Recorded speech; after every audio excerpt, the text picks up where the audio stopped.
When I was in high school, I was madly in love with the head cheerleader, and for a while I thought she loved me. We were each 18 years old. I thought we were the perfect couple and knew we were destined to be together for the rest of our lives.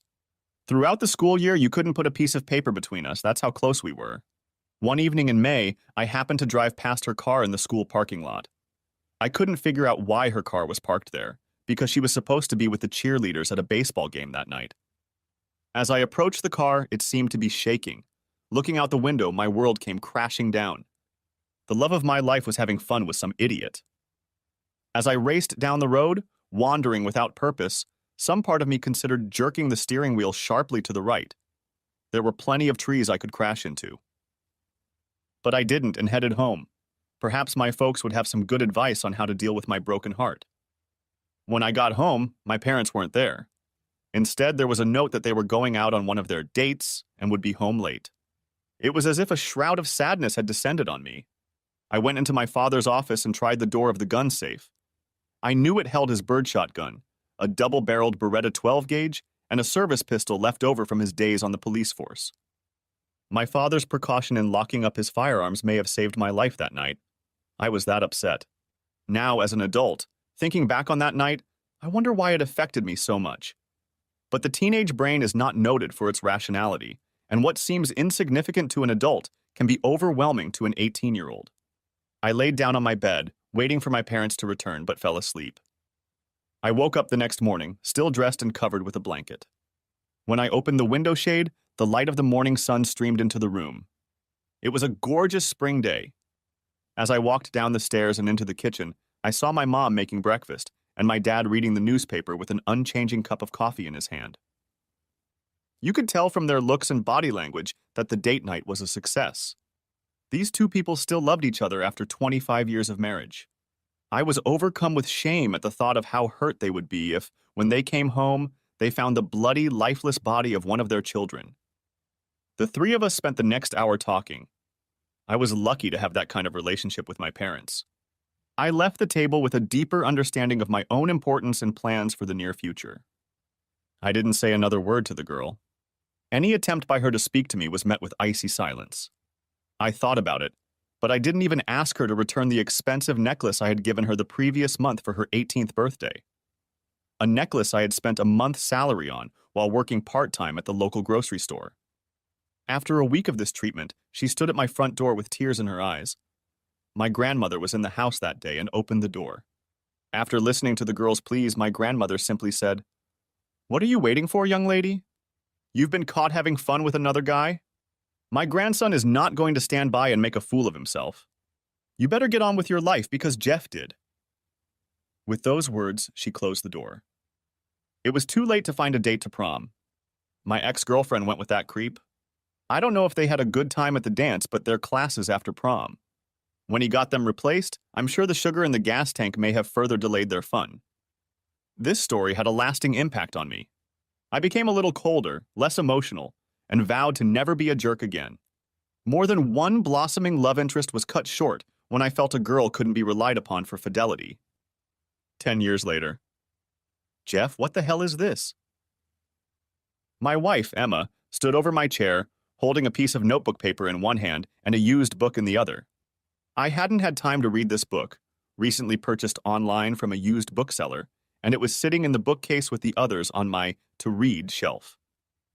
For some reason, I ignored the paper and focused on the book because that's what I thought she was asking about. But I was puzzled because Emma never gets upset when I buy books. In fact, she usually reads and appreciates the books I choose. It's The Wrong Man, James Neff's comprehensive investigation of Sam Shepard's trial for the destruction of his wife. You know, The Fugitive. Now it was Emma's turn to be perplexed. "Not the book, mister?" She shoved a notebook sheet under my nose. This. She was practically screaming now. I tried to take the paper, but Emma seemed reluctant to let go of it, as if it were something important. But finally, she let it go. I got up from my leather reading chair, put aside the Kafka's The Trial I was reading, and read the words on the paper. They were handwritten in a distinctly feminine cursive. Jeff, you need to divorce that witch you're married to before she drives you so crazy that one day you destroy her. I will wait for you, but not forever. Your love. Daddy. Postscript. Just so you know, we had fun one last time until I see the divorce papers. Signed. I reread the note twice, trying to make sense of it all. Could this really be someone's joke? I looked up from the note and saw the fire in Emma's eyes. Emma, I have no idea who this is from or what it means. Where did you find this? Emma held out the book to me. It was in your book. Don't play dumb just because you were too stupid and left it there. I spent the next half hour trying to explain that the book had been bought online and I hadn't had a chance to look through it. The note must have belonged to the previous owner, but what are the odds that the owner's name matches mine? Speaking of a perfect storm, the timing for this couldn't be worse. First off, I made the mistake of getting close to a female coworker in the office last year. Sharon Roberts and I flirted a bit, and it ended up going out to dinner one night, our first dinner together. Sharon cut to the chase and proposed to me. I was tempted. It was a time when my marriage to Emma was at its lowest point. We were both spending too little time on marriage and too much time at work trying to woo our bosses. Plus, Sharon was like a dream come to life. I didn't give in to temptation, but Sharon's offer stirred reality and conscience in my stupefied brain. I knew I had to go home and fix my marriage. I loved Emma. When I got home that night, I told Emma that we needed to fix what I thought was broken, but I had made a huge mistake in admitting my near intemperance. Things hadn't been smooth sailing for a few weeks, but I'd managed to convince Emma that she was the only woman in my life, and she seemed to believe me until this evening when Emma found the note in the book. Second, I had been working more in the office for the past 3 months. It was justifiable. I was looking at a nice bonus and possibly a promotion if I could complete the current project on time and on budget. I had a number of good reasons for wanting this promotion, but one of them overrode all others. It was no secret that Emma's parents believed she had married a man below her station. Emma's father was a CFO at the largest independent bank in the state. He went to an Ivy League school. Emma's mother was a graduate of Vassar University. Emma went to Princeton. I graduated from Kent State University. My MBA from Wharton hardly made a difference in her parents' world. Had I been promoted, I would have been on my way to the top by now. But lately, time away from home had become a point of contention. Third, Emma has been spending more time lately with her mother, a woman who has never warmly regarded me or my relationship with her daughter. Last week, Emma and I had a pretty big fight about time spent at work. Words were said, and unpleasant ones on both sides. But the worst part was that when Emma said that her mother was right about me, that I was a cheat and unworthy of her, I called her mother a witch. Yes, I used the same word the author of the cryptic note used to describe Jeff's other wife. Could this nightmare have gotten any worse? Yes, it could, and it did. Now you, the reader, are probably questioning the accuracy of my story.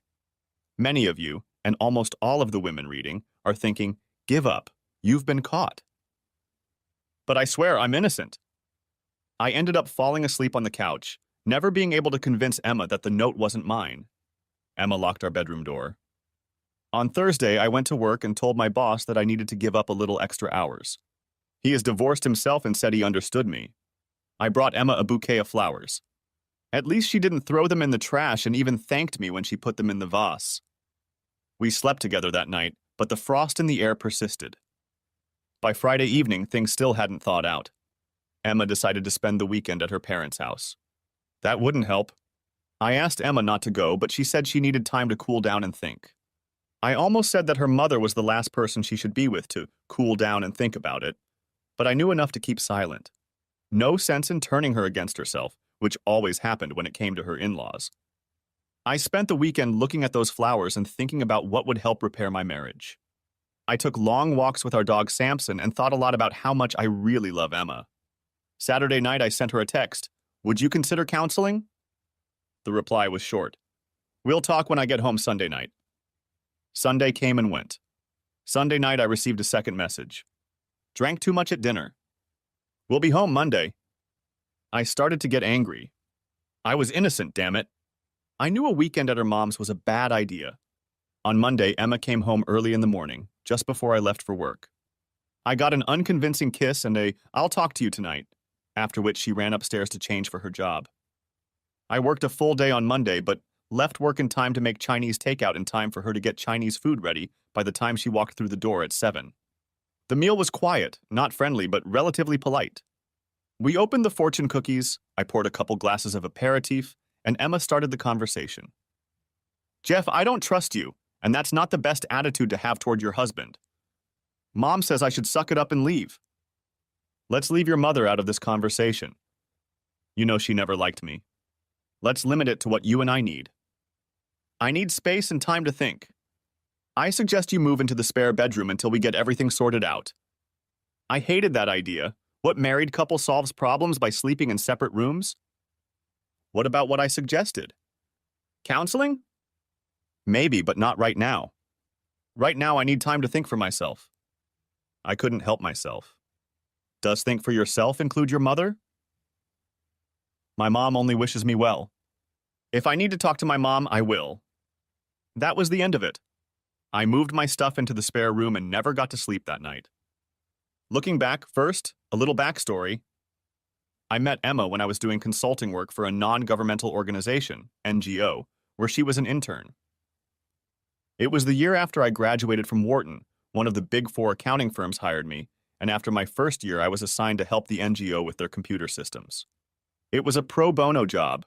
Our regional manager was on the NGO's board of directors, and I was assigned to them for the duration of the change. In the end, everything turned out well. The NGO got a new server system and I met my future bride. Emma Taylor would be a senior at Princeton in the fall and would spend the summer as an unpaid intern. The more time I spent with this woman, the more I fell in love. We dated throughout that summer. Emma was smart, confident, and best of all, had the body and face of a Victoria's Secret angel. Although Emma came from an upper-class background, I was particularly impressed with how well she treated everyone in the office, from the mail clerks to the president. There was always a please, thank you, or other kind word. Physically, Emma was out of my league. I'm a good-looking guy and big enough to play the edge defender position at Kent State. Emma at 5'10" looks good next to my 5'10", even when she wore her 5-inch heels. Where we diverged was in social status. Emma was an only child in a two-family household whose backgrounds were not usually the same as my more middle-class parents. My mother taught second grade at a Catholic school, and my father owned a mechanic store. I am one of 4 children, all graduated from college, and all were fairly successful middle class. Mom and Dad were rightfully proud of their children. Dad and Mom instilled in us a work ethic that helped me succeed. After only 2 years at the accounting firm, I was hired by one of our clients. We had just completed a successful consulting job with TMG2 Engineering, Inc., and had saved the company millions in the transition from mainframe to server-based computing. TMG2 offered me the job because I didn't have to travel and the pay was comparable. I still work at TMG2, now as a project manager in the information technology department. My project at the time of writing this story was to migrate our systems to the then new concept of cloud computing. Few companies of our size had moved to the cloud. I had to convince the board to do so, and if it worked out as I expected, and if I promised the board, I had a chance to get the proposed position of CIO. Until now, the IT department had been run by the CFO, and he had been a strong supporter of the new position. Tuesday morning, I woke up in the spare bedroom. It took me a few moments to get my bearings, but when I went downstairs, the coffee was ready. Emma was upstairs in the shower. I considered joining her for a moment, but decided to give her the time she had asked for. After drinking a cup of coffee, I headed to the guest bathroom and began to get ready for work. All week, the relationship remained strained. Emma had been spending long days at work, so I decided to do the same and get back to my project. I think my boss was pleased. He probably thought my marriage problems were solved and I didn't give a hoot. Friday afternoon, I sent Emma a text. Can I take you out to dinner tonight? You pick the restaurant. 10 long minutes later, I got her reply. Going to my mom's, spending the weekend. This was ridiculous, I immediately called her and she politely replied. How can we work on our marriage or your trust issues if you're not home? I told you I needed time, it's only been a week. You have to respect my wishes.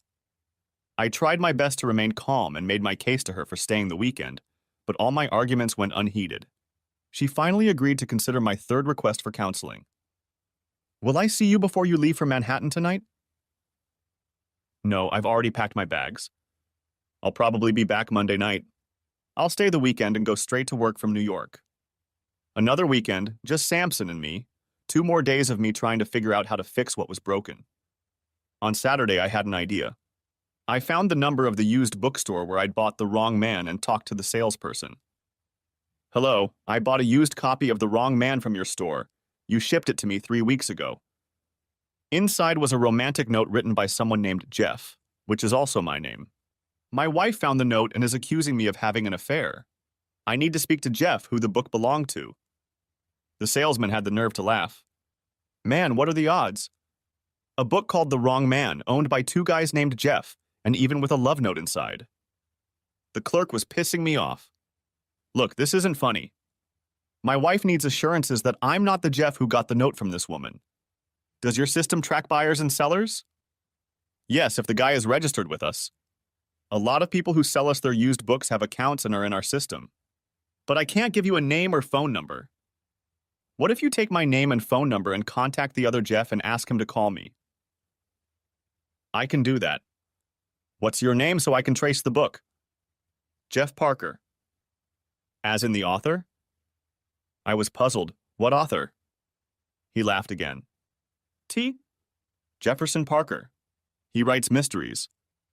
This conversation was idiotic, but I had to ask. "What does the letter T stand for?" "I don't know. Maybe Thomas's?" "Your guess is as good as mine." "I've never heard of him." "I don't read fantasy mysteries." "All right, forget that Parker guy. I'm Jeffrey Parker, not Jefferson, and I don't have a T in my name." I gave him my phone number and was pleasantly surprised when my phone rang 20 minutes later. "My name is Jeff, and I'm told you have a found note written to me. Is this some sort of blackmail?" "No, it's not blackmail. I bought a book called The Wrong Man's that belonged to you. Inside was a note from a woman named Terry. I need you to tell my wife that the note was written to you, not me." "The note was in a book?" "Hell, I've been looking everywhere for that stupid bitch's note. If my wife found it, I'd be dead. I can't believe it ended up in that book." "Jeff, pay attention. I need you to tell my wife what happened." "No way. I dodged that bullet. Terry is past it, and I'm still married, and I'm going to keep it that way." He hung up. It took me 5 minutes to calm down and gather my thoughts. I dialed the number that popped up in the received calls log on my cell phone. It answered. "Hello?" "Jeff, it's Jeff. I've changed my mind. This is blackmail. If you don't send me a notarized statement that Terry sent you a love note, your wife will get a notarized letter from me with a copy of Terry's note." "How's that sound, man?" "That's cold." "Probably not as cold as it's been in my house since Terry's note was found by my wife." Okay, but you'll promise it's over, right?" "I promise. Just send a statement, remember? It has to be notarized or my wife won't believe it. Here's my address. Don't hesitate, get it done early in the week." Looking back, 2, becoming lovers. Emma and I were working for an NGO and had only been dating for 5 weeks when we first made love. By the time the summer was over, Emma and I had become very exclusive. During her senior year, I spent most weekends driving 60 miles to Princeton. We spent Thanksgiving at her parents' apartment near Central Park. While she wasn't openly hostile, the coldness coming from her mother was obvious, but I figured I would eventually win her over, most people reacting positively when I tried to befriend her. Emma spent the winter break with me visiting my parents. Emma showed no signs of discomfort during the week while we visited my parents' house, a small but cozy craftsman-style home popular in their Columbus suburb. My parents loved Emma, and she reciprocated their affection. Emma's parents didn't put up any obstacles as long as we dated during her senior year of high school. In retrospect, I think Lois and Jonathan Taylor assumed that this was her fling. I was her first exclusive relationship that lasted more than a few months. Their approach was to sit back and let things fade away naturally. This approach had always worked in the past, and there was no reason to believe it wouldn't work for the weirdo from Ohio. By June, we were engaged. With a decent income and a relatively stable schedule at TMG2, I asked Emma to marry me, and she agreed. Emma appreciated that we would be living in Philadelphia, and visiting her parents in Manhattan would not pose a hardship. Now that I had proposed and Emma had said yes, her mother panicked and began lashing out at Emma to get her to change her mind. Emma confronted her mother, insisting that I was the one, and she was getting married. Eventually, her mother agreed, helped plan the wedding, but never stopped trying in very subtle ways to undermine our marriage. I didn't realize how serious she was until much later. Her parents' attitudes have complicated my choices lately as well. Should I be free to spend more time with my wife, who is now pursuing her career? Or should I spend that time working to become a C-level manager in her company, earn a position and income she could be proud of, and perhaps show her parents that she had not made a mistake in choosing me as her husband? This is the same choice that many young professionals face. Not many find the perfect balance. Emma's mood had not improved by the time she returned Monday from her parents' home after that second weekend. I decided to wait for an email from the other Jeff before approaching her and continued to sleep in the guest room. I also did something I swore I'd never do: read her email. While Emma was showering and getting ready on Tuesday morning, I opened her laptop and logged into her email program. There were too many to read in a short period of time, so I plugged in an external hard drive and dumped the contents of her inbox and other folders. Of course, like most computer users, Emma didn't delete the emails after deleting them. I managed to read 2 emails from her mother before I turned off the laptop and knew that further reading would lead to some interesting revelations. After Emma left for work, I spent an hour reading. I hated to violate Emma's personal space, but there wasn't much choice. Her mother and I were waging a war on Emma's mind and our marriage all fair, right? Plus, the emails proved that I was right to be concerned. In one of them, her mother urged Emma to transfer to her company's New York office and move to the city. There was also a letter from some guy, Grant Martin, talking about a dinner party at her parents' house they were both attending and wanting to start corresponding. As cold as our relationship was, reading Emma's letters gave me hope for our future. In response to her mother's sarcastic comments, Emma professed her love for me and her hope that our marriage would survive. Her mother was equally adamant that there was little hope. In several letters, she mentioned my confession about Sharon Roberts, essentially telling Emma that I must have cheated on her with Sharon, and who knows how many other women, including this last one, referring to a note from Terry. Emma's only email to Grant Martin was in response to his email. She reminded him that she was married, hoped our marriage could be saved, and asked him to respect her wishes to be left alone. Tuesday, I spent my free time reading all of this. Tuesday night, I came home in a good mood, which only improved when I checked the mail. There was a letter from the other Jeff. He must have really wanted this to be over. I opened the envelope, and there was a notarized statement confirming that he was the same Jeff who owned the book and left a note inside from Terry.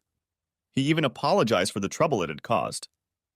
Emma came home that evening where grilled steaks, a salad, and a bottle of Merlot were waiting for her.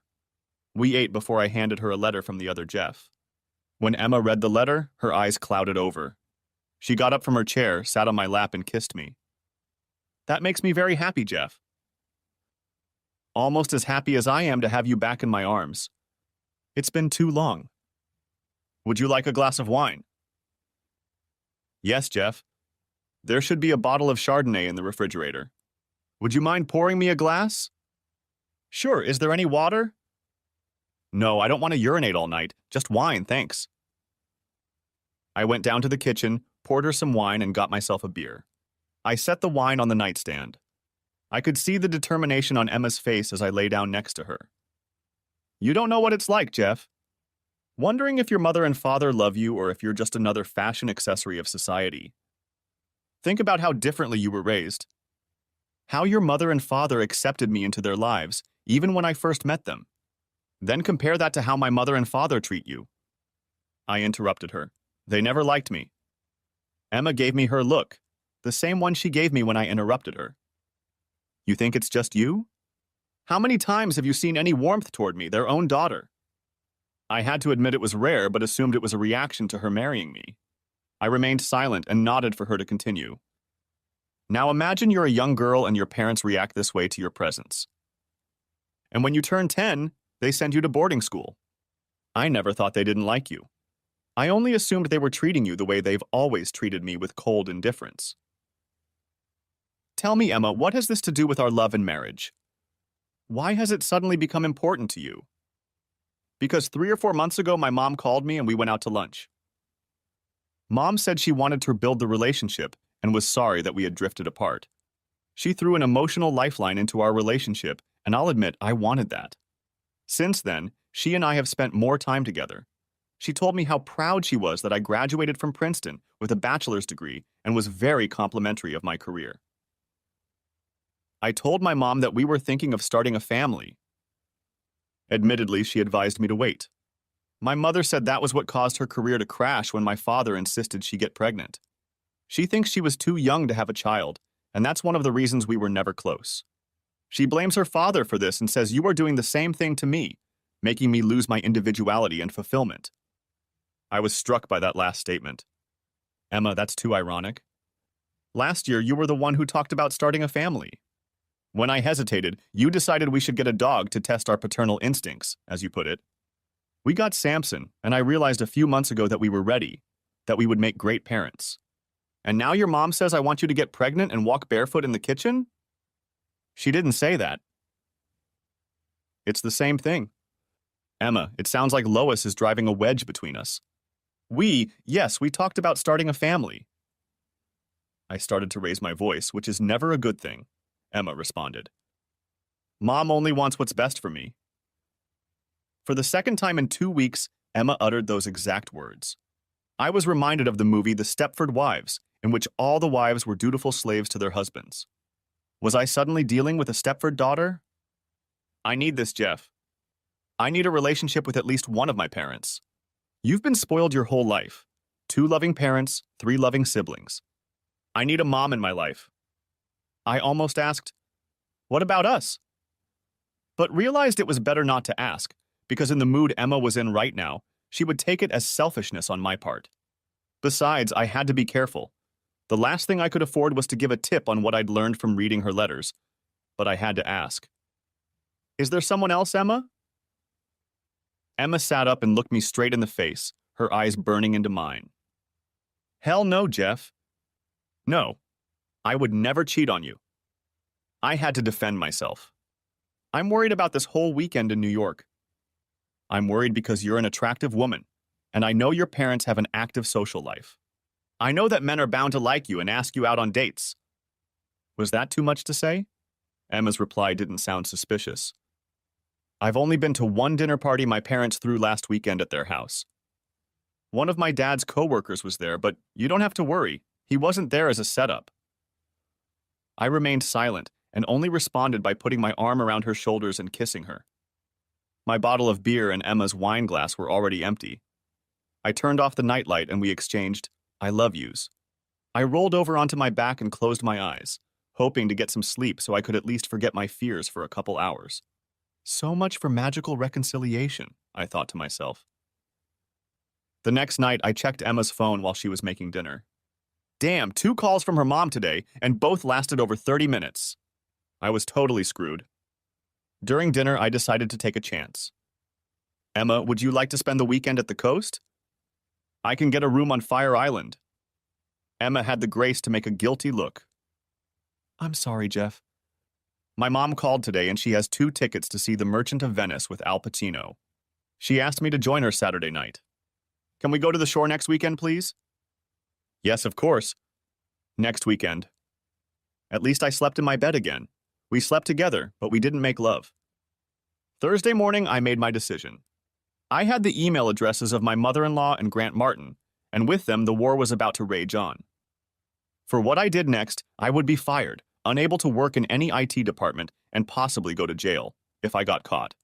I sent fake emails to Lois Taylor and Grant Martin.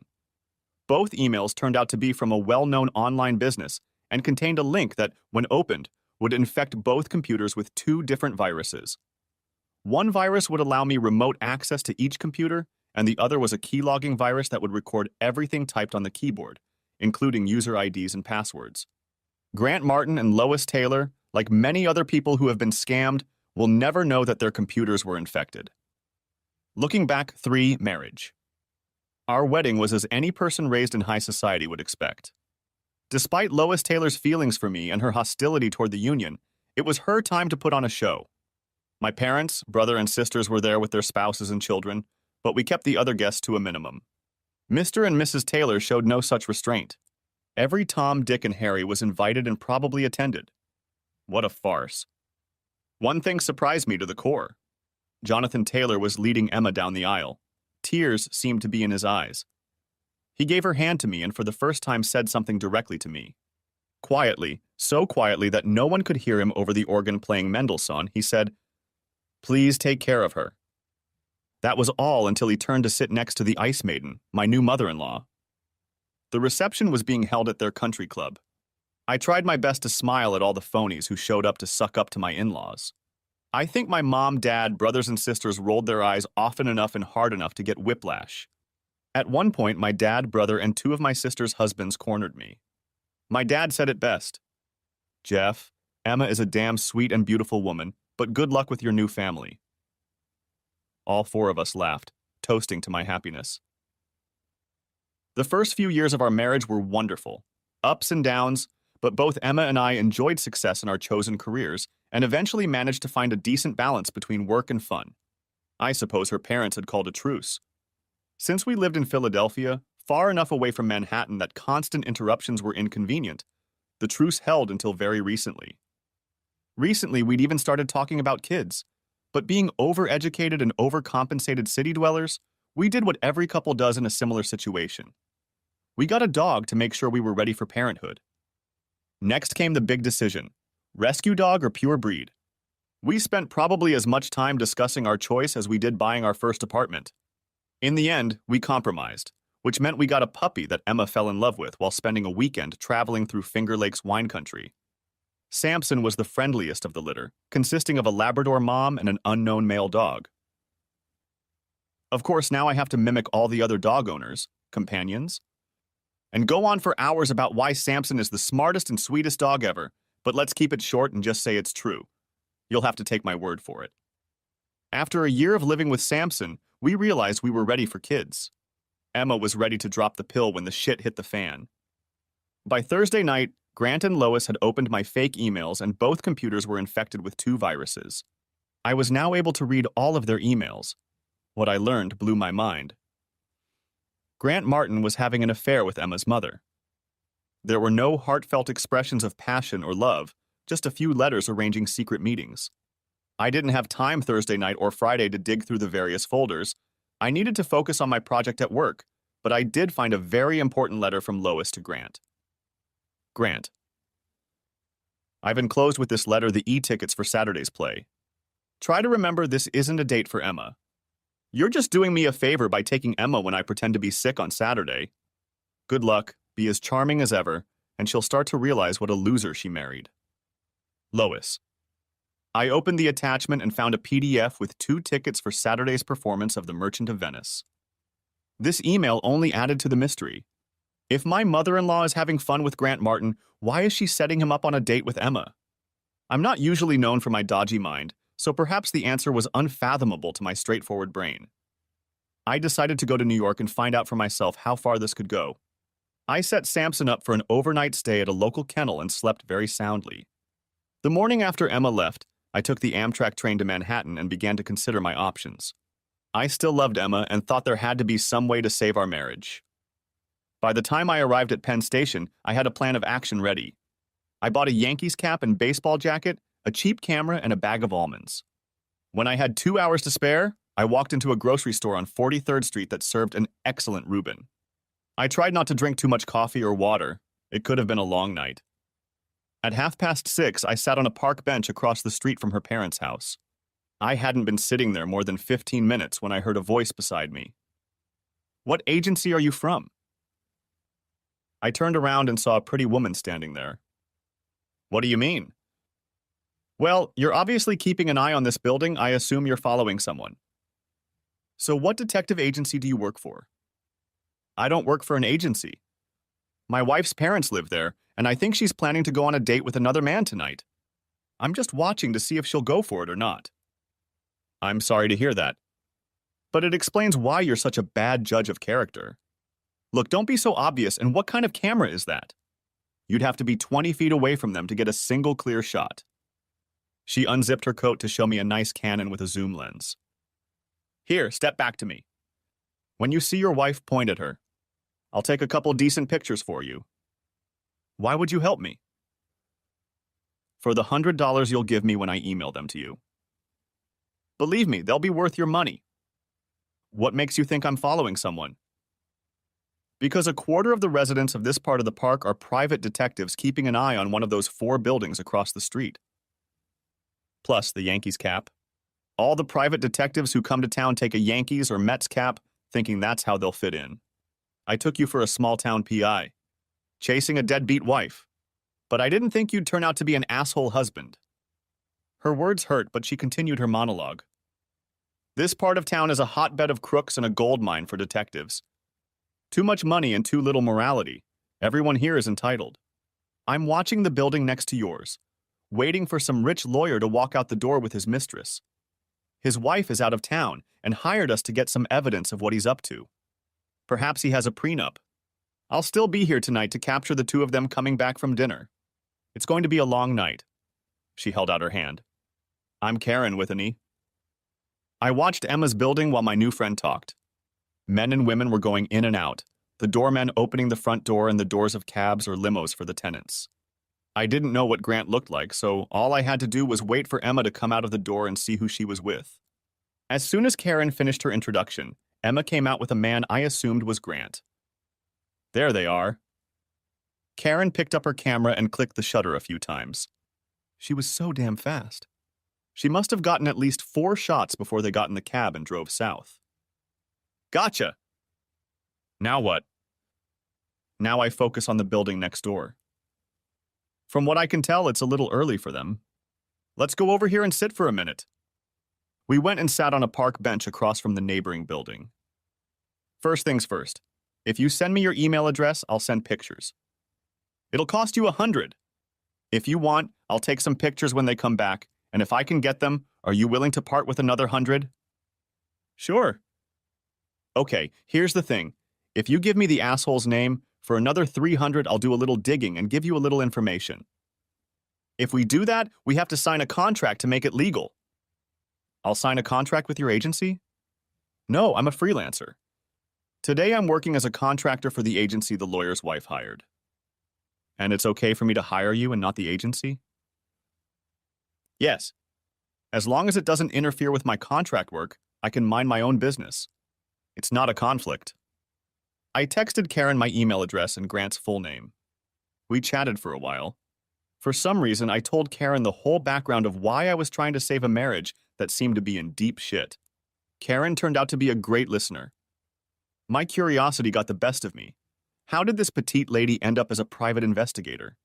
My preconceived notions, based on my love of film noir and 40s detective movies, had me envisioning Sam Spade or Philip Marlowe. Karen laughed when I asked my question. I spent 15 years with the NYPD, the last 6 years in the intelligence division, working counterterrorism.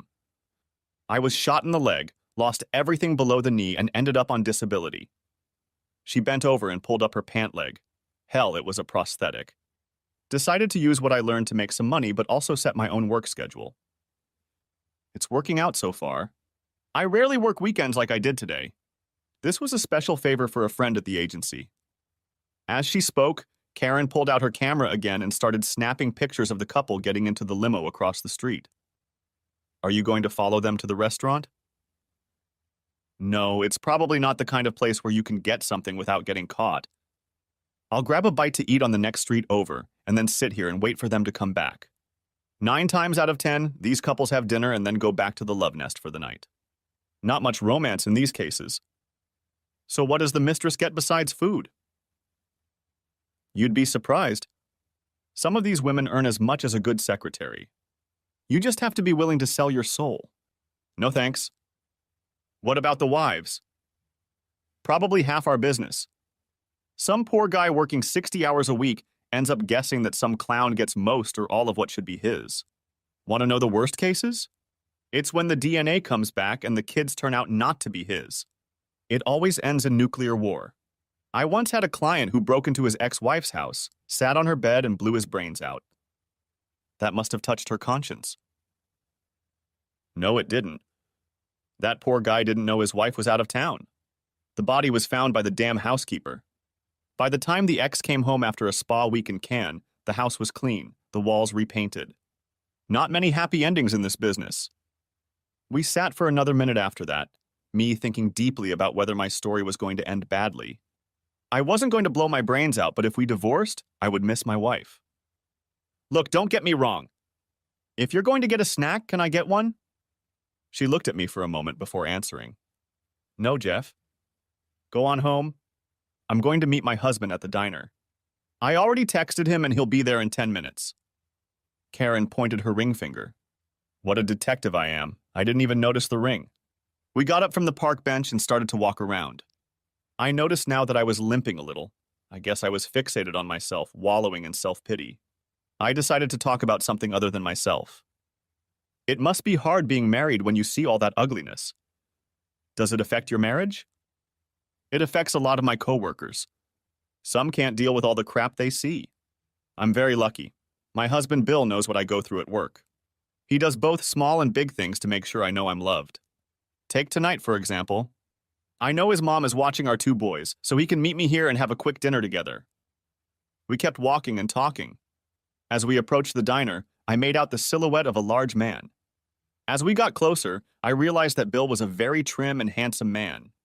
He was my height, but probably weighed at least 30 pounds, and it looked like muscle. Karen wrapped her arms around him and he leaned in to kiss her but kept his eyes on me. Bill, this is my new client, Jeff. Jeff, this is my husband, Bill. We shook hands, both of us looking into each other's eyes and doing a firm but not too strong handshake. Bill spoke first. Let me guess, tight end? Damn, you're good. Did you play? No, did heavyweight wrestling at Penn State. Bill's smile was easy. He turned, and as he hugged Karen, his smile widened and his eyes sparkled. Hungry? He asked me. No, but thanks. I'm going to head to the train station and take the train home. Karen, please send the contract when you can. I'll sign it and return it to you right away with the money. Thank you for taking my case. Is that the right word? Karen laughed. I shook Bill's hand. It was a pleasure to meet you, Bill. You're a lucky man, but I have a feeling you're both lucky. Take care and thank you for inviting me to dinner. You both give me hope. Bill looked at Karen, but she only whispered, I'll explain. I did leave with a smile on my face. Sunday morning I overslept. The lack of sleep over the past few days was making itself felt. After brewing my coffee, I started my laptop and plugged in my hard drive to download all of Grant's emails from his archived folders. I also decided not to wait for Karen to call me, but to contact her at a decent hour using the cell phone number she'd given me. I needed to know what had happened Saturday night after I'd left town. With a cup of coffee and a toasted bagel, I started reading the letters. One thing I realized was that Grant Martin was a weasel. Lois Taylor wasn't the only married woman he entertained, and one letter in Grant's outbox answered a lot of my questions. Dennis. It's time to return the favor. For the past 4 months, I've been entertaining an old high society matron. This bitch is so blue-blooded, she won't even look at anyone below her. Hence her willingness, given my pedigree. What she doesn't know is that my asshole father disowned me 5 years ago. You're probably wondering why I'm even following some old broad. 2 reasons. Her daughter's a baby. But this old lady is crazy. She's trying to ruin her daughter's marriage to some lowlife so her daughter and I can get married, and then this old cunt and I can see each other without anyone suspecting a thing. Can you believe that shit? You can't make this shit up. Did I mention I work for her husband and he's a brainless prick? The old bitch is encouraging her daughter to leave her husband, and I'm waiting for her to pick up the pieces. I can guarantee a very long engagement. The daughter will probably be a babe, but too conservative for my taste. And you know I'm not the marrying kind. At some point, this old broad will probably want to talk to my old man. That's not going to happen, and that's where you come in. I'm sending you a cell phone. Keep it charged. When I call, answer it and pretend you're my father. I'll ask her to talk to you. Don't overplay it. Just pick up the phone as soon as possible. Remember, I'm counting on you like you counted on me last year. Don't screw it up. Sorry to be James Bond, but I don't want to take any chances until I have a chance to make a decent buck. Did I mention this old broad is worth millions? Yes, you did. Your brother TKE. Grant. Reading that, I almost felt sorry for Lois, for less than a second, and then I realized I was dealing with a snake's nest. This was totally out of my league, and I was hoping someone with Karen's experience would help me figure out the next step. While waiting for Karen Grant's call, I connected to my computer and spent several hours on the internet, including logging into my work server and running several different programs. I watched and recorded everything he did. I now had his user ID and password at the bank. By 2 p.m., I couldn't take it anymore and called Karen on her cell phone. "Hi, Jeff. I've been waiting for your call. Sorry to bother you on a Sunday. Apologize to your husband and kids, but I need to know. What did you see last night when I left? You'll be happy to know that your wife showed up in the cab just after 10 o'clock. She got out of the cab and walked toward the door. Grant walked beside her and seemed to be trying to persuade her to let him in. She shook her head. He tried to kiss her, she turned away, and he only kissed her cheek before she walked through the door. The doorman must have gotten instructions because he didn't let Grant walk through the door. He turned away, but only after cursing the doorman. By then, the cab had left, and Grant must have already paid him back, rather cheeky of him. He must not be turned down very often. In other words, your fiancée didn't succumb to his charms. She got home at a decent time, and nothing untoward happened. Unless you count the fact that she went on a date with another man. I was glad Emma hadn't slept with that jerk, but I was still angry that our marriage was falling apart. Remember what you told me last night. She was set up by her mother. That doesn't excuse all of her behavior, but it does create a reason why she's acting this way. Okay, I agree. But this is something you need to hear. It sounds like Grant Martin is having fun with Emma's mom, and Lois Taylor is destroying my marriage to keep Martin around. No kidding, that's so cold. I've been in this business for years, and it never ceases to shock me how evil people can be. How did you find out about this? If I tell you, do we have some sort of client detective privilege? No, Jeff. If I get subpoenaed, I have to tell. So if you're doing something illegal, you have to decide if it's worth sharing. I thought about it and decided, what the hell, and told Karen how I'd gotten the emails. She, like many people in the past decade, was stunned. I also told her that I had Martin's user ID and password to access personal accounts and wire transfers. You can actually get a hold of this guy's computer and read his passwords? Hell, later this week you're going to have to teach me how to defend myself against the likes of you. In the meantime, I go back to my family, we're watching The Wizard of Oz, and the kids are giving me the, when are you going to stop talking on the phone look? Sorry, Karen. Call me tomorrow when you figure out Martin's biography, and I'll tell you the rest. With those words, we hung up, and I started digging through Grant Martin and Lois Taylor's email again. By Sunday evening, when Emma returned from her parents, I had tons of information, but I had no idea how to use it. Besides, all my clothes and other personal belongings were in the guest bedroom and bathroom. Not a few minutes later, she came rushing into the kitchen where I was sitting drinking a Yuengling. Jeffrey, where are your clothes? I ignored her question. How was your date last night? An expression appeared on Emma's face that I hadn't seen before. Guilt, horror, deception. What are you talking about? I didn't go on a date. Emma said it with such conviction that I might have believed her if I hadn't seen with my own eyes her getting into a cab. What do you call going to a play with an unrelated member of the opposite sex? Maybe look it up in the dictionary? There's that look again. Were you following me? Not that it matters, but I went into town yesterday. I was going to try to convince you and your mom that I should take you to the play, and I pulled up to their building just in time to see you getting into a cab with some guy. Who was it? Okay, I lied to her, but it sounded plausible, and I didn't want Emma to find out what I was really up to and what I really knew. Jeff, my mom got sick at the last minute, and one of my parents' friends was kind enough to drive me. Nothing happened. I played dumb. And who is this kind friend? Does he have a name? Grant Martin. He works for my father. I decided it was time to get her thinking. Look, Emma, this is bullshit. Your parents are trying to divide us. Think about it. I'll bet you $1,000 that your mother made a miraculous recovery on Sunday. This illness was staged. How did Grant Martin get free at the last minute? It's time for you to pull your head out of your ass and realize that our marriage is almost over. Emma jerked back on her heels as if she'd been shot. I didn't want this to escalate into screaming, so I took the opportunity to leave the kitchen and head for the guest room. It was a restless night, and I didn't get much sleep. I ended up getting up, leaving the house, and was at the office before 7. At 8, my cell phone buzzed with a message. Checking my phone, I saw that Emma had sent 2 words. Sharon Roberts. I guess Emma had already talked to her mother, and Lois was filling her head with nonsense. My marriage was rapidly circling the toilet, heading for the sewer. Late Monday night, Karen called me at work.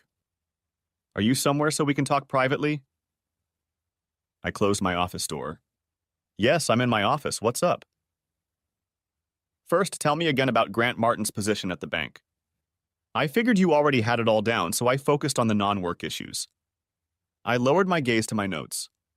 As far as I can tell from his emails and access authorizations, he's a personal banker. He mostly handles trust accounts and other money management for wealthy clients. Yesterday, I watched him read emails from 3 different clients, 2 of whom asked him to transfer funds from various accounts to other accounts. Grant created instructions for the wire transfers that transferred these funds as soon as the bank opened this morning.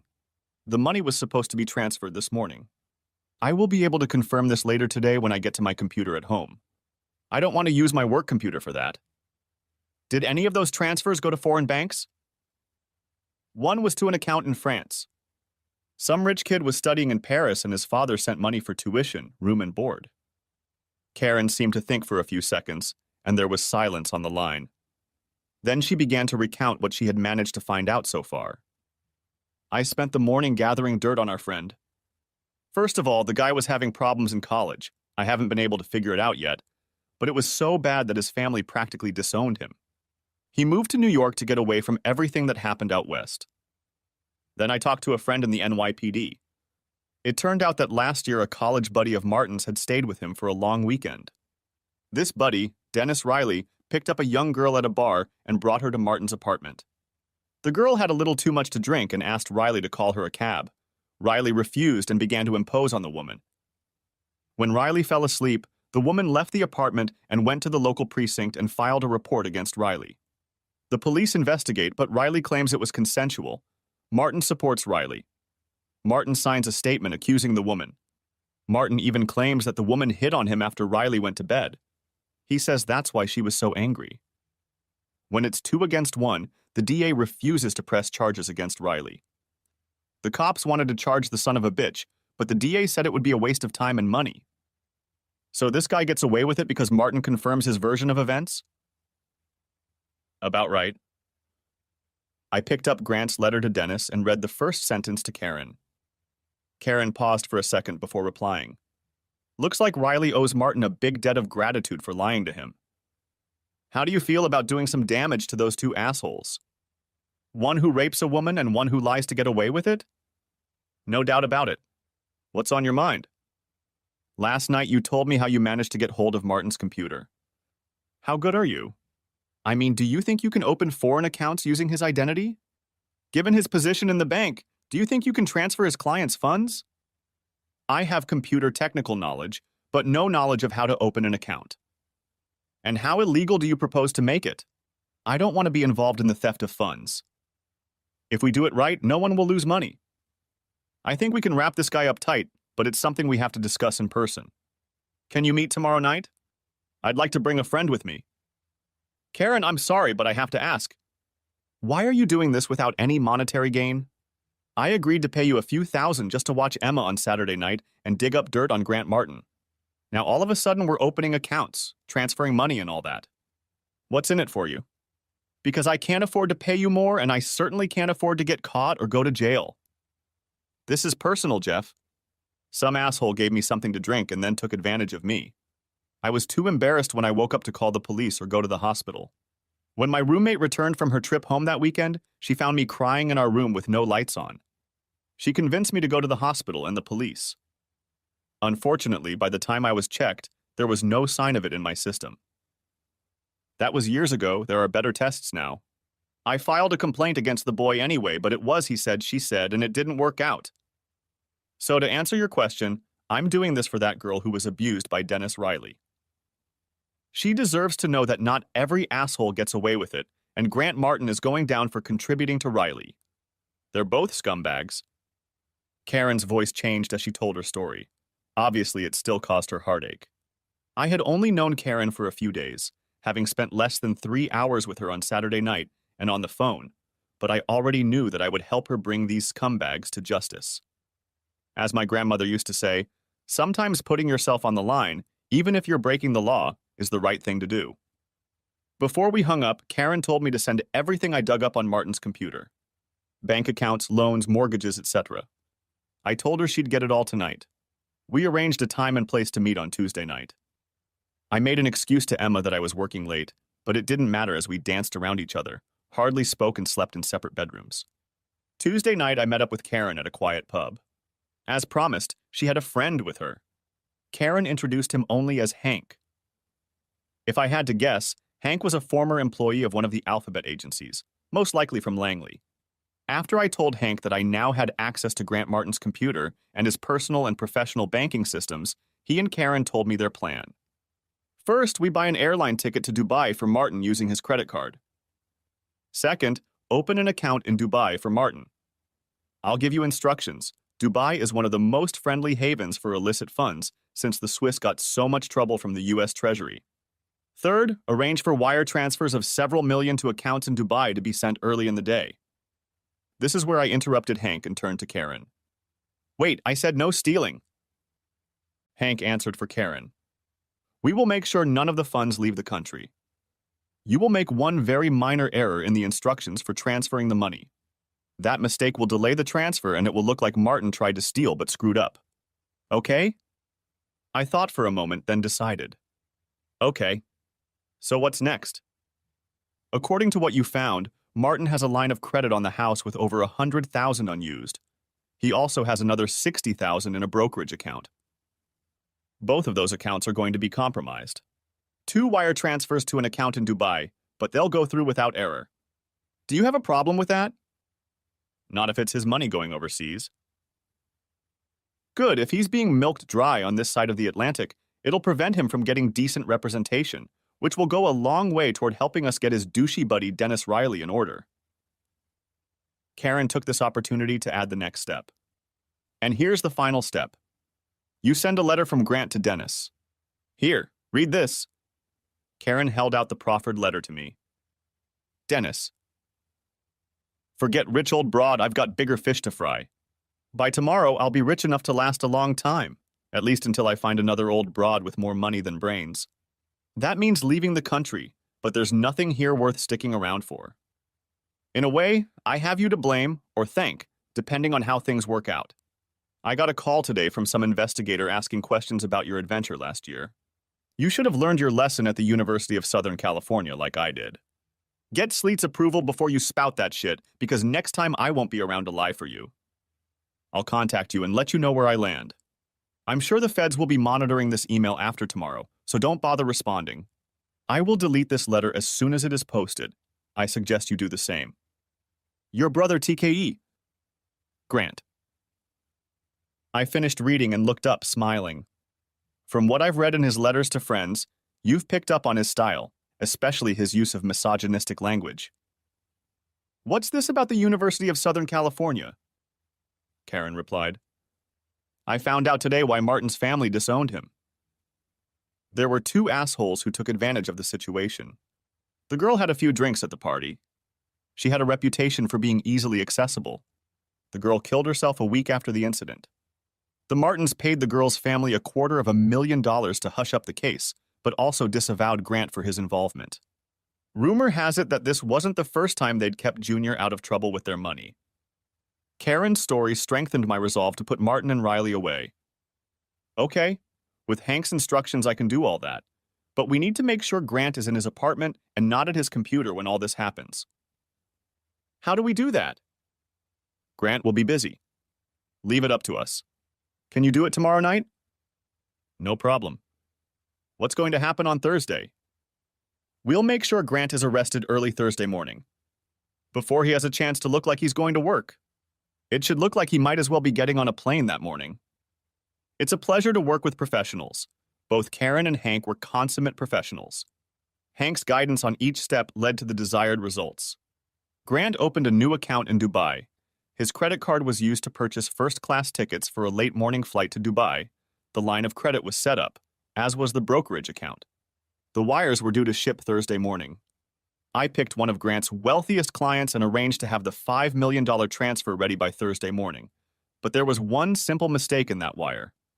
The wire never sent. How did they make sure Martin would be in his apartment all night?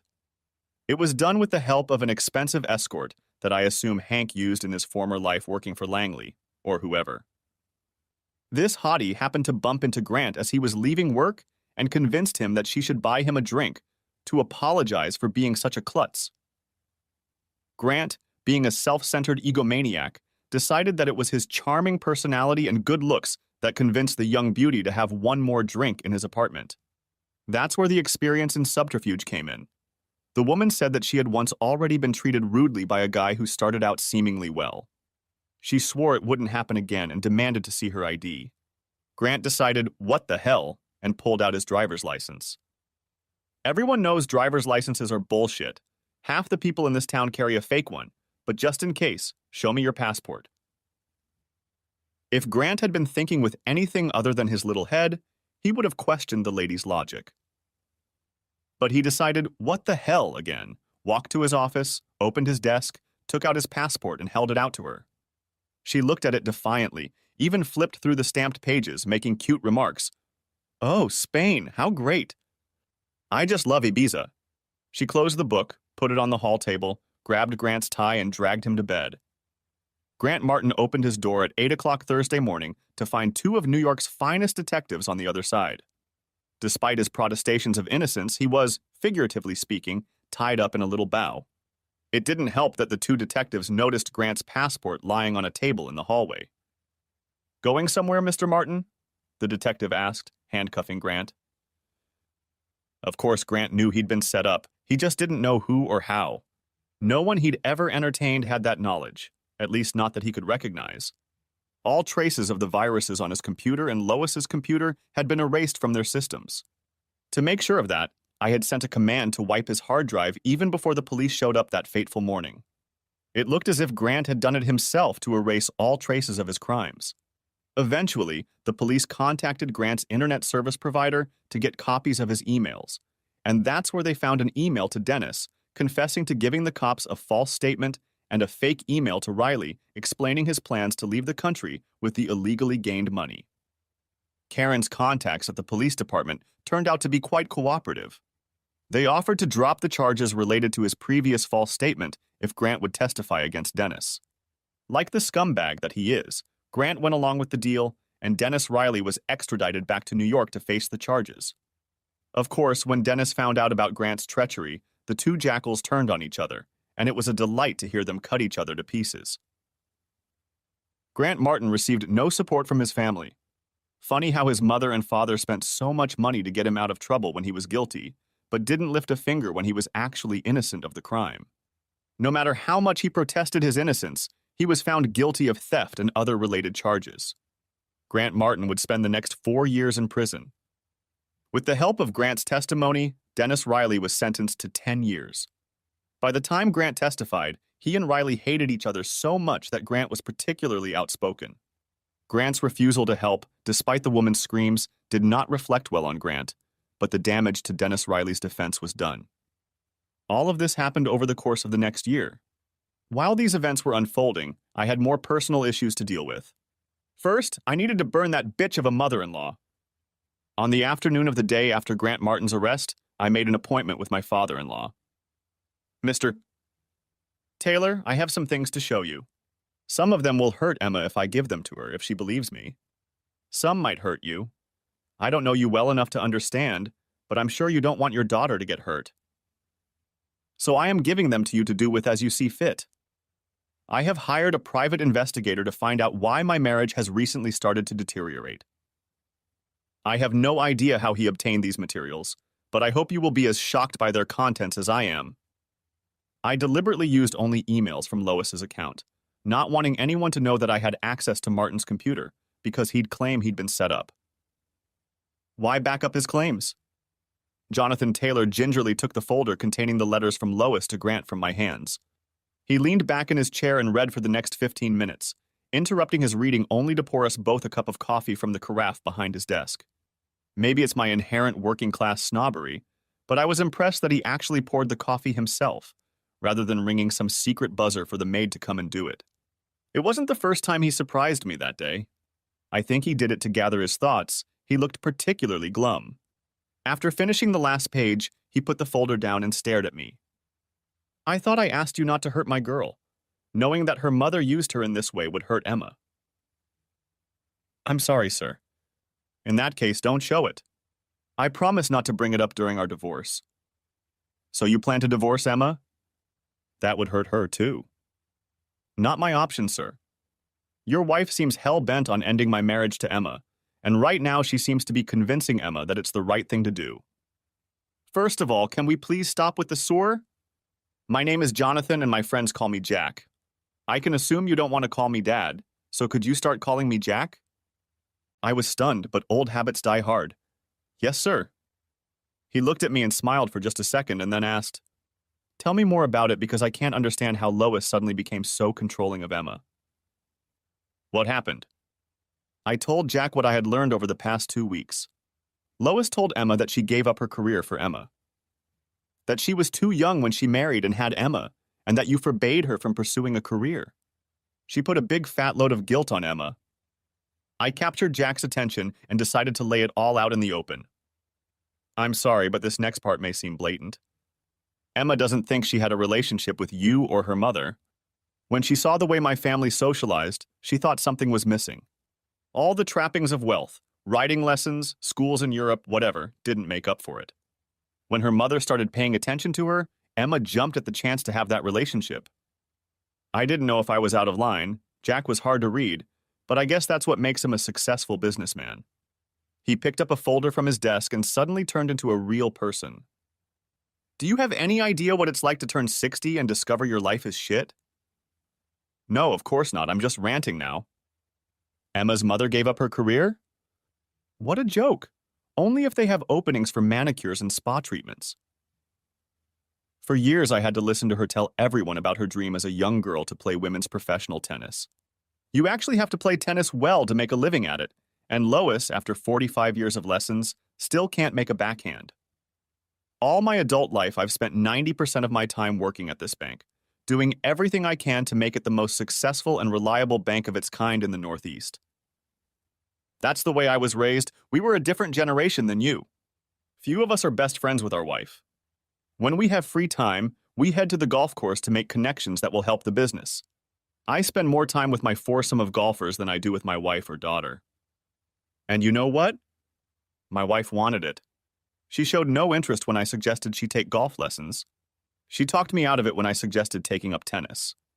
In fact, she said it would prevent her from improving. But until today, I had no real evidence of cheating. I was in blissful ignorance. Jonathan's candor shocked me, and all I could say was, I'm sorry I was the one who brought this to your attention. No, Jeff. I'm grateful to you for giving it to me. It's one thing to get a little love on the side. It's another to be so conniving that you're willing to sacrifice Emma's happiness to keep your lover around. And with one of my employees. Talk about tooting our own horns. Every day that little shit walked past me knowing he was having fun with my wife. Well, he won't be entertaining my wife for a while because he was arrested this morning for stealing from one of our clients and providing false information in a criminal case. If everything we heard from the police this morning is true, Grant Martin will be gone for a while. And Lois? Well, unfortunately, Lois has her own trust fund worth millions, which pretty much works in my favor in the divorce. She'll park her ass at the spa or on the tennis court crying crocodile tears. Some Lothario will pick her up and I'll be easily replaced. She will lose a bit of social status. Some other wives will avoid her because they will be defending their territory. In this world, we live on a dog-eat-dog basis. She'll also lose her relationship with her daughter, but from what I've read here, Jack picked up the folder, she probably won't care much about that. And Emma? I wonder if it's too late to start a relationship with my daughter. I love her, I really do, but I let her mother control our relationship. Another thing I owe Lois for. By God, I have to find a way to make Lois pay for all the pain she's caused. Maybe not right away, but somehow. In the meantime, Jeff, I want to ask for your help. You say you love Emma. If you can look past that, do you think you can repair your marriage? I don't know, sir. I mean Jack. Logically speaking, what happened is not her fault. She was manipulated by her mother. And it helps that she didn't get into bed with Martin. At least I don't think so. But emotionally, that's the hardest part. I'm not like you. I just showed you proof of your wife's infidelity and duplicity, and you didn't shed a tear. You were a little angry, but you kept your cool. I, on the other hand, when Emma walked out the door that second weekend, I cried for the first time in my adult life. I don't know how you do it. Jonathan Taylor looked at me and made a decision. Because I started locking my emotions in a bottle over 40 years ago. Let me tell you a story that not many people have heard.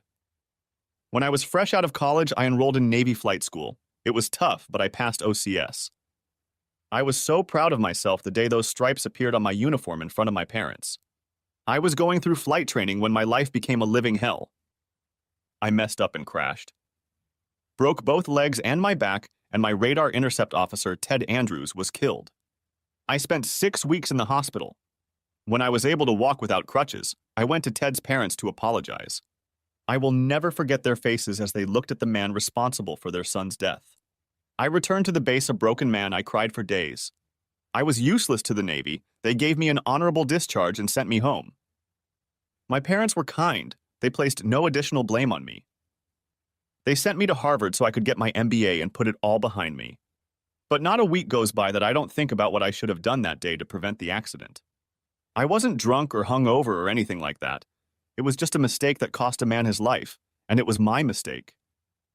Ted's parents never wanted to hear from me again, but I've dedicated part of my life to his memory. In addition to my volunteer work, every year I make a $10,000 donation to the USO and one of Gary Sinise's funds for wounded soldiers. So amidst all that, a whore as a wife seems like a small thing. I listened in silence, and when he finished, I looked at my father-in-law. I saw a man with a huge weight on his shoulders that he had been carrying for far too long. I knew there was something I could do to lessen that load, and I realized what I was going to do. One last look back, meeting Emma. As I navigated the circumstances, it's important to remember how much Emma's recent behavior has been out of character. This can only be attributed to her need to finally connect with her mother, which never showed the normal mother-child love between mother and child. My thoughts went back to the first conversation I had with Emma that summer 8 years ago. In between my NGO duties, I was walking past Columbus Square when I noticed a familiar face sitting on a bench. The young woman, whom I recognized from the office, looked like she could use a friend. I took a chance and approached her and introduced myself. "Excuse me, I've seen you in the office before. I'm Jeff Parker. I work in the Information Technology Department." I held out my hand. The girl looked into my eyes.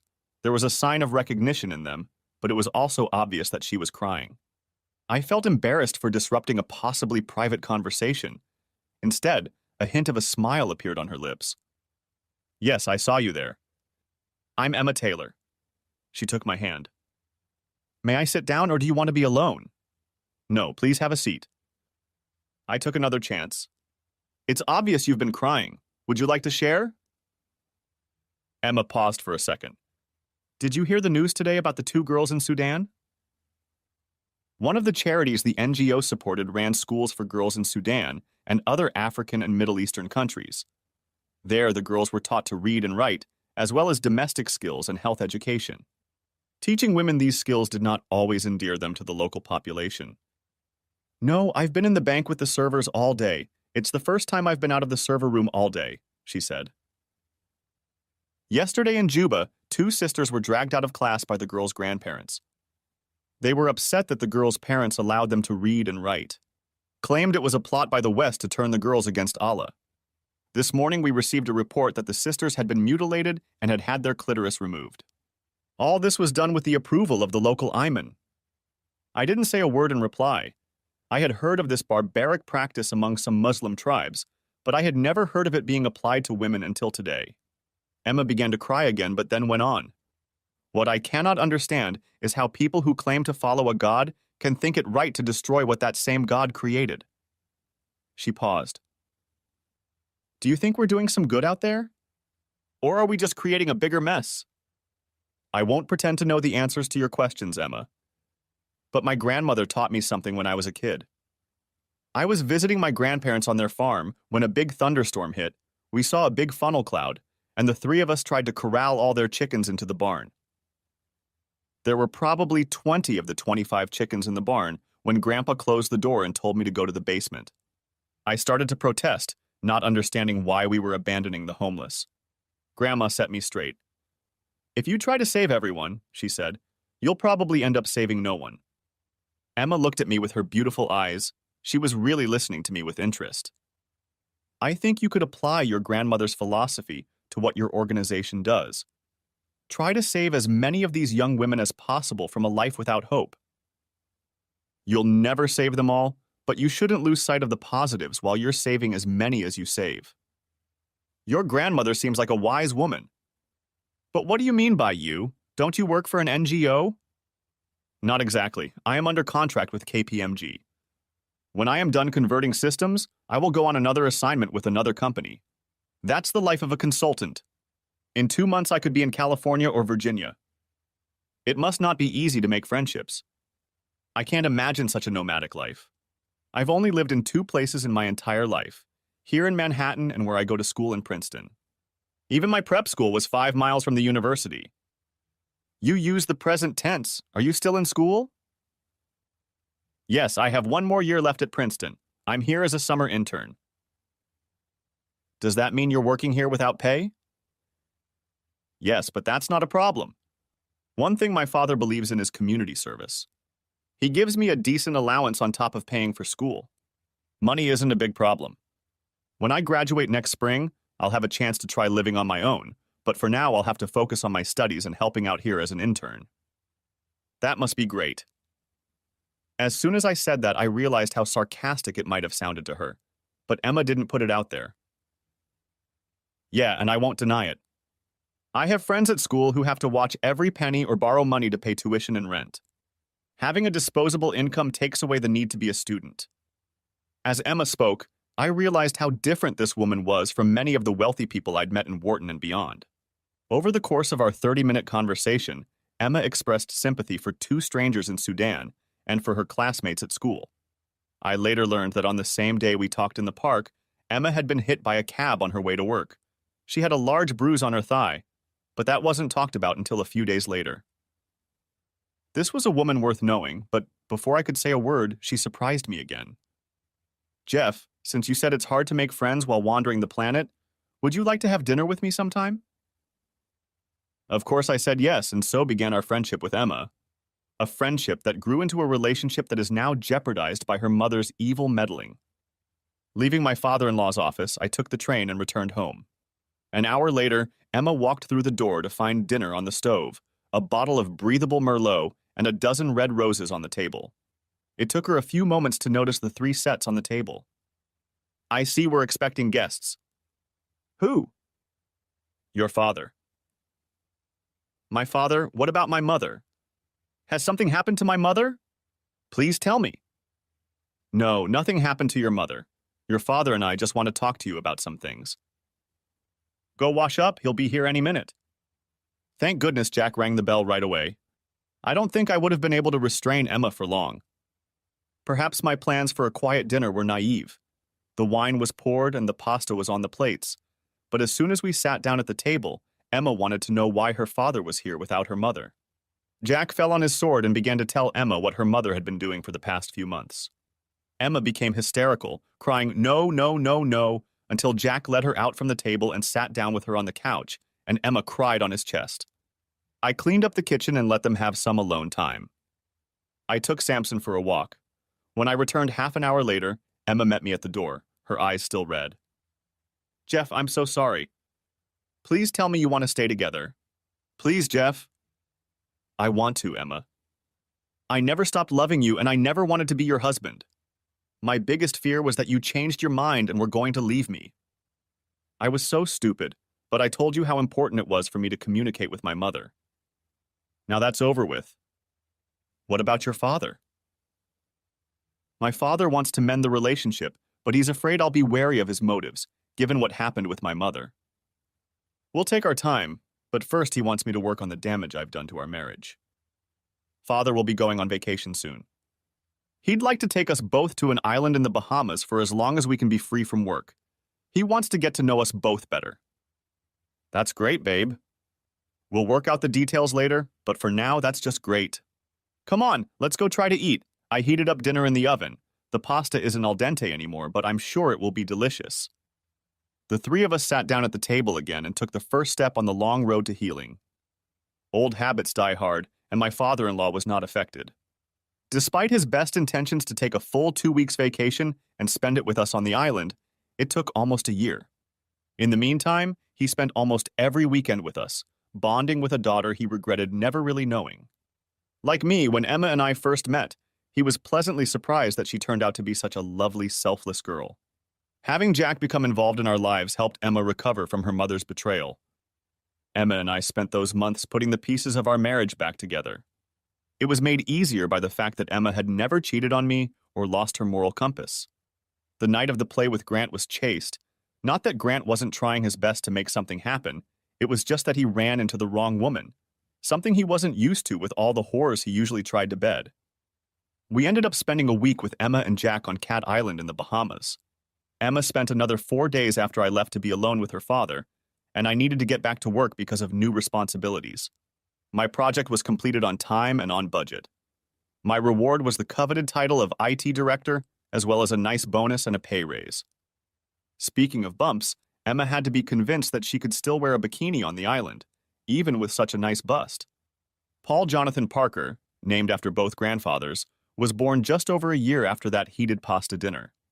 Claire Emma Parker, Claire is my mother's name, was born 2 years after PJ.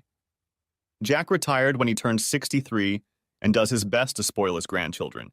He even bought a small apartment nearby that he uses as a second home. Things weren't so good with Lois. Jack had divorced her shortly after we'd met that Thursday afternoon. It had probably cost him a fortune in legal fees, but thanks to the evidence of her attempt to destroy his daughter's marriage with the involvement of her lover, and the fact that Lois had millions in trust funds, Jack had been able to walk away from Lois without paying her alimony and retain enough assets to keep his retirement comfortable. When news of Lois's duplicity became known to the society matrons, she became a pariah. Everyone knew she was a snake, but they didn't know how low she could sink. Lois moved to Palm Beach first, but her reputation followed her. She'd been denied membership in the local tennis clubs, and in her 9 months in Florida, she'd never made a single friend, not one pretend friend. Palm Springs was next in line, nothing like a few thousand miles to get rid of a bad odor. Although Lois had been allowed to join the beautiful people her millions might have swayed, she couldn't compete with the young wives for men's attention. Lois made the mistake of many aging women with low self-esteem. She went to a plastic surgeon. Unfortunately, she ended up looking like one of those crazy clowns with the weird smile and crazy eyes. I only know about the horror of her facelift because 2 years after Claire was born, Lois showed up on our doorstep. When I opened the front door, it took me a few moments to recognize the person standing on the other side of the screen door. I didn't even bother opening the door, I just spoke through the screen door. "Lois, what are you doing here?" The lack of friendliness in my voice couldn't have been more obvious. "I want to see my daughter and grandchildren." "Lois, you're not welcome here. No one in this house wants to see you or even acknowledge your pathetic existence. Now go away." It took every ounce of self-control not to scream. "You have no right to keep me from seeing Emma and the kids. Open the door." "Lois, you don't understand. I'm not preventing them from seeing you. Emma doesn't want to see you, and will do everything in her power to keep you from infecting our children with your anger." I started to close the door just as Lois was opening the door. I paused for a moment. "Oh my God, what have you done to your face?" It just came out of my mouth.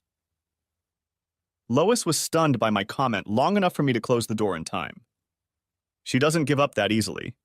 The next day was Monday. Lois figured I'd be at work and called home. Emma later told me that their conversation was short and to the point.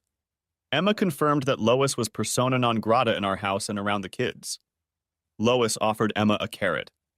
If she could visit her grandchildren, she would receive $10,000 for each of the first 10 visits to their college fund. Emma refused the bribe. Lois showed up at the daycare center. That was enough to get us a restraining order.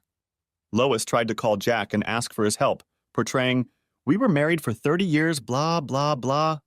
Jack laughed and hung up. Last we heard, Lois was back in Palm Springs and had gotten back together with some gigolo who had taken quite a bit of money from her. How sad. Sometimes bad things happen to bad people. It reminded me of my last action against Grant Martin.